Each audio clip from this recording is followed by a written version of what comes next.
بسم الله الرحمن الرحيم. السلام عليكم كسو دواada saafi channel waan kaga hadalno waxyaabo faa'iido u leh bulshada. maanta waxaan ka hadlayaa arrin ku saabsan caruurta.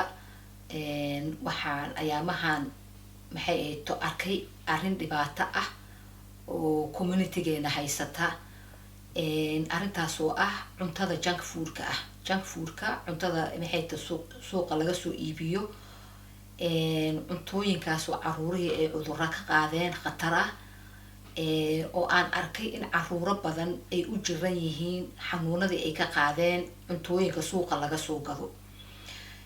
sida aan wada ognahayba cuntooyinka junk foodka maxay tahay suuqa yaala khataro badan oo caafimaad ay leeyihiin. khatarahaas oo keeni kara cudurro waaweyn oo khatara sida diabetiska, wadna xanuun, maxay ahayd to dhiikar, depression waa cudurka ugu weyn oo hadda dadka dhalinyarada ah haysta. finanka xitaa wejiga kasoo baxa acniga la yiraahdo cunto xumay kasoo jeedaa. waxyaabo badan ayay koos garayn karaan. arthritis, cancer, cudurrada khatarta adduunka jiro oo dhanba cunto xumay kasoo jeedaan. sideedaba cunto xumay kasoo jeedaan. markaan junk food ka hadlaynana waa another level oo cunto xumo ah. marka hadda waxaan arkay caruuro yaryar oo dhalinyaro ah arthritis lagu sheegay. dhalinyaro lagu sheegay maxay ahayd to beerka inay ka jiran yihiin because cuntadaas suuqa ay aada u cuni jireen. waxaa jira dhalinyaro lagu sheegay depression oo badan. waxaa jira caruuro yaryar oo magaranaysaa aan weliba teenage gaarin oo bacteria calooshooda laga helay because cunto xumo. macnihii dhibaatooyin badan ayay communityga ku haysaa cunto xumadan. waxaan fahmay khaasatan dadka macnihii kambaniyadan cuntooyinkan janka sameynaya marka ay sameynayaan horta waxa waaye dee si fiican ay u balangareeyaan. dad professionala waxaan engineer gareeya ka fakara scientists maxay to business people cuntada colorkeeda flavorkeeda macnihii wax walba kooska intay ku kacayso inta la siinayo macnihii waxaasoo dhan horta waa la balangareeyay. wax oo accidentally inta la sameeyey meesha lasoo dhigay ma aha. waa wax la balangareeyay. waa waxa ummadoo dhan addictiga ka dhigay. waa waxa cuduradan hadda adduunka jira ay macnihii kordhiyay oo caruurtii hadda cuduradii dadka waaweyn ku dhici jiraa hadda caruurtii ku dhacay oo laga helay. maxaa yeelay cuntadaasay cuneen oo magaranaysaa u heleen freedom u heleen. marka waalidiinta qaar waaba laga yaaba marka la yiraahdo ilmahaaga waxaan laga helay hataa xitaa ilmo yaroo diabetes laga helaa maalin dhaweyd la ii sheegay sonkor laga helay oo teenage ah. marka waalidiinta qaar marka la yiraahdo ilmahaaga ama diabetes laga helay ama arthritis ama depression ama cancer waxay leeyihiin macnihii oo iska amar ilaahay ilmihii ha masaasaa laga helay waa amarka ilaahay waxba ma aha waa qadar ilaahay. marka qadarka ilaahayna qalad ha ka fahmina. ilaahay caqli aan wax ku kala garanuuna siiyey waxasan iyo waxa xun. waa caqli qofkii dee ilaahay caafimaad siiyey caqlina waa leeyahay.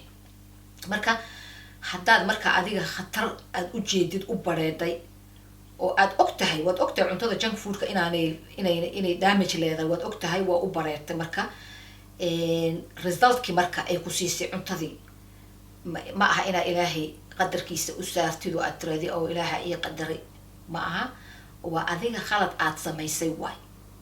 waa adiga khalad aad samaysay. marka qadarka ilaahay arrintaas shuqul kuma laha.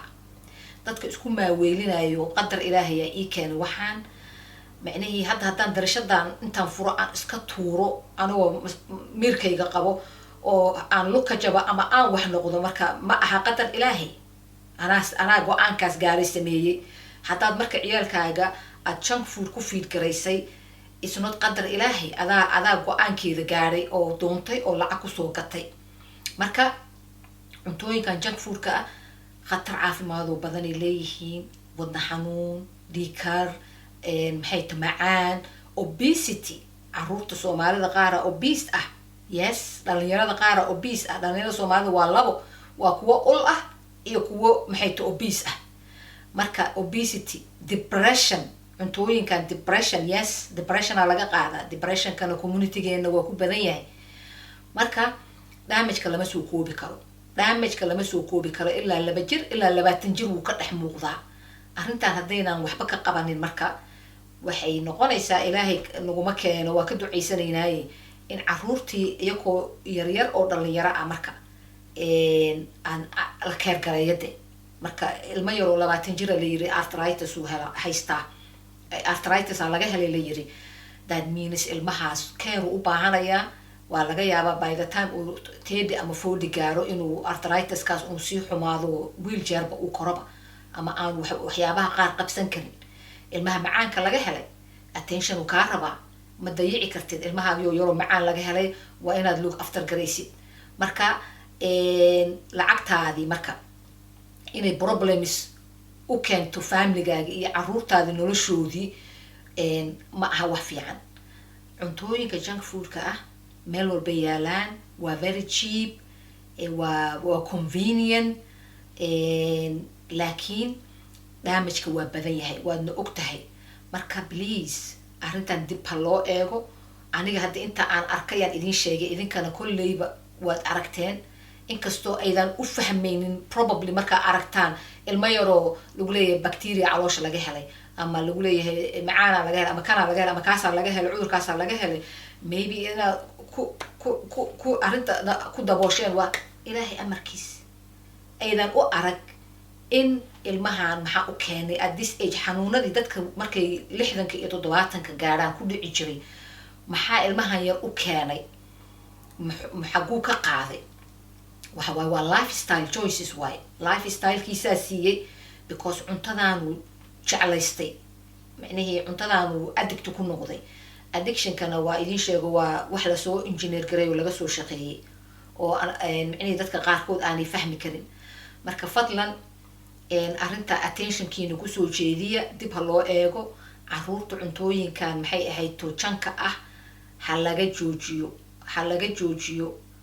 timetableka familiga ha laga saaro, ma aha ha laga delete gareeyo.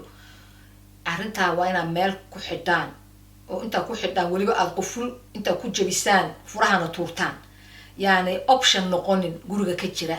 waa ogahay waalid badana hadda maxay to shaqo bilaabay xagga khaasatan hooyooyinka wadankan, pressure iska jira. hooyooyinkii hadda shaqay wada aadeen, cunto in la kariyo easy ma aha. laakiin arrintaas haddaad si fiican u qorshaysaan, cuntadiina macnihii waad balk ahaana u karsan kartaan, macnihii 2-3 maalmoodba isku karso cuntadaada, qorsha u samayn kartaa. option ma aha cuntada suuqa taalo oo sida jiibka ah loo produce gareeyey, saliidahan jiibka ah oo lagu sameeyey. saliidahan maxay haddaad channelkayga dib ugu noqotaan, video waa jira aan saliidaha kaga hadlayo iyo khatartooda. dukaamadan chicken shoplayaasha ay caruurta ku waasheen oo habeenii maalin dhex taagan yihiin. waxaanba ogaadayba in soomaalida ay targetka ugu horeeya yihiin oo dadka loo furtay ay soomaalida yihiin. dadka furta, dadka asianka aada u furta chicken shoplayaasha, customerkoodana ma aha asian, customerkooda waa soomaali iyo madowga kale. marka saliidahan meesha cuntadan chickenlayaasha saliidaha lagu shiilaayo, waa ognahay mashiino waaweyn isticmaalaan oo lagu faraygareeyaa chickenka iyo chiliskaba. marka mashiinadaas saliidda xitaa kama bedelayaan. saliiddii 2-3 months ago ahaydaa laga yaabaa inuu maxay to ayadoo meesha ku jirto aanu ka kelin garaynin, oo saliidda kale ku dulshubo oo ku dulshubo oo ku dulshubo oo ku dulshubo. saasna sax ma ah. saliidaha waa in si frequent ah loo bedelo. saliidda markay dabka gasho oo heat badan hesho, waxay sii daysaa chemicalskaas oo maxay ahayd to xanuuno keeni kara khatar ah. marka saliiddii oo 200 goor la heat gareeyay balka waran oo aan la bedelin, oo maalin walba tii 2 months ago ahayd dib loo heat garaynayo oo loo heat garaynayo oo loo heat garaynayo, oon cidna nadiifinin oo cidna bedelaynin. because ninkan waxba kama gelin. dadka meesha imaanayo asagoo qashinkaas u sameynaya, they keep coming back. maalin walba way usoo noqdaan oo business uu ka helaa, because ma yaqaanaan the difference, ma yaqaanaan waxa loo shiilay iyo waxa la bedelay iyo waxa wasaqoobay, they don't care. marka ogaada dukaamada hygiene-ka, imagine saliidda lama bedelayo, nadaafad xumada, macnihii cuntadii oo jiib ah, chickenka markaad suuqa soo gadanaysid chicken ama hilibkaba burgerka oo kale hilibka markaad suuqa soo gadanaysid waxaadan soo gadateen ninkaan soo gadayaayu karinayaa.